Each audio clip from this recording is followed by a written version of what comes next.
សូមស្វាគមន៍ពុកម៉ែបងប្អូនថ្ងៃនេះខ្ញុំសូមបង្ហាញនៅរុក្ខជាតិមួយប្រភេទសម្រាប់ព្យាបាល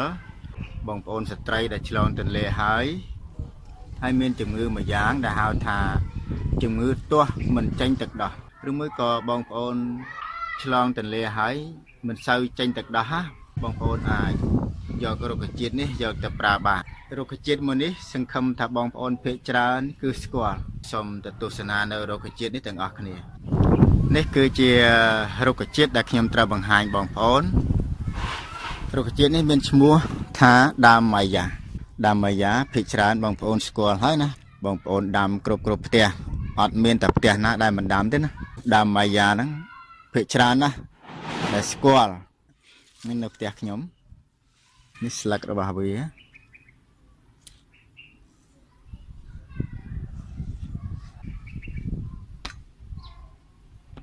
ពេលដែលបងប្អូនស្ត្រីឆ្លងទន្លេហើយទាស់មិនចេញទឹកដោះឬមួយក៏មិនសូវចេញទឹកដោះឲ្យកូនមើលដែលយើងត្រូវយកទៅពិសាមាន2ទី1គឺយើងយកស្លឹកខ្ចីវានេះបេះស្លឹកខ្ចីនេះត្រួយវាហ្នឹងស្លឹកវាយើងបេះយកត្រួយខ្ចីហ្នឹងណាយើងអាចប្រើបានច្រើនស្រេចទៅលើបងប្អូននេះយកមកស្លក៏បានស្លប្រហើរឬមួយក៏យកច្រឡក់ឬមួយក៏ស្លកកូរក៏បានឬមួយក៏បងប្អូនយកមកស្រុះហើយធ្វើតែគ្រឿងលក់ក៏បានបងប្អូនយកធ្វើយ៉ាងម៉េចក៏បានណាសំខាន់នៅតែបងប្អូនងាយស្រួលក្នុងការធ្វើហ្នឹងទី1ហើយទី2គឺយើងយកមែកវាខ្ចីហ្នឹងយើងសកសម្បកវាទៅហើយយើងយកមកឆាលាយសាច់ធម្មតាដាក់ខ្ទឹមម្រេចប៊ីចេងបងប្អូនចូលចិត្តសាច់អ្វីក៏ដាក់តាមហ្នឹងទៅយើងឆាធម្មតាហើយយកមកពិសាជាមួយបាយហើយបងប្អូនធ្វើរបៀបហ្នឹងរយៈពេល1អាទិត្យឡើងទៅទឹកដោះដែលមិនសូវចេញគឺចេញហើយបងប្អូនដែលមានបញ្ហាទាស់មិនចេញទឹកដោះគឺចេញធ្វើកូនរបស់យើងបានបើស្រួលមានទឹកដោះច្រើនឥឡូវអនុវត្តអស់គ្នាអញ្ចឹងសម្រាប់មែកវាខ្ចីនេះយើងកាច់វាមួយចឹងមុនណា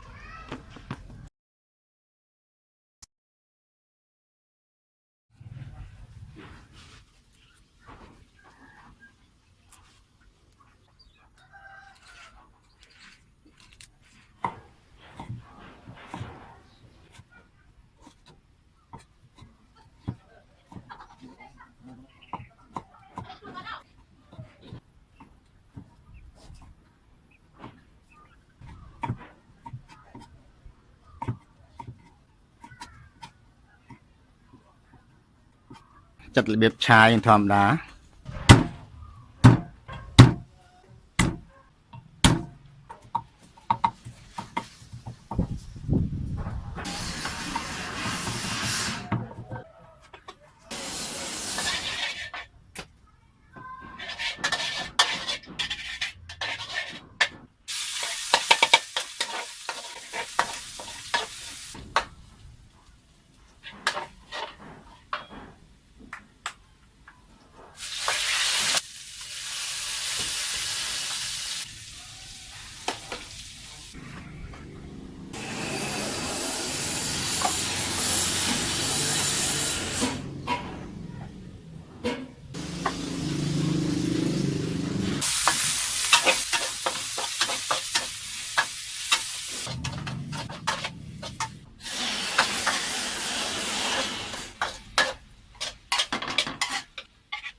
មើលគួរចង់ដែរហ្នឹងឃើញហ៎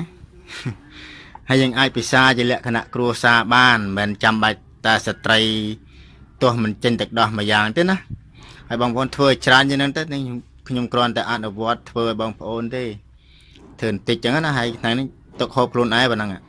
យើងដាក់សាច់អីក៏បានដែរយើងដាក់ខ្ទឹមម្រេចប៊ីចេងអំបិលទឹកត្រីធម្មតា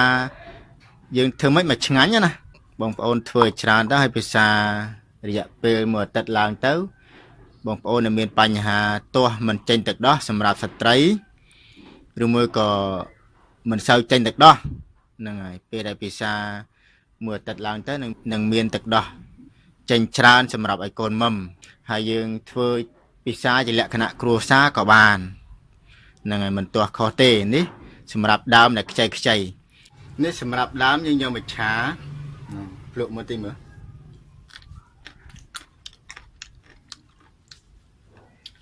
ឆ្ងាញ់ម្ហូបធម្មតាបងប្អូនពិសាជាមួយបាយធម្មតាចំណែកស្លឹក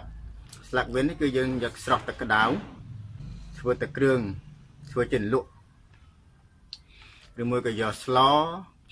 ជាកកោឬមួយក៏ប្រហើឬមួយក៏ច្រឡក់ក៏បានដែរសាច់លើបងប្អូនទេហើយបងប្អូនឆ្ងល់អាចទូរស័ព្ទសួរខ្ញុំបានប្រាប់យ៉ាងណាក៏មិនអស់ដែរសម្រាប់បងប្អូនស្ត្រីដែលឆ្លងទន្លេ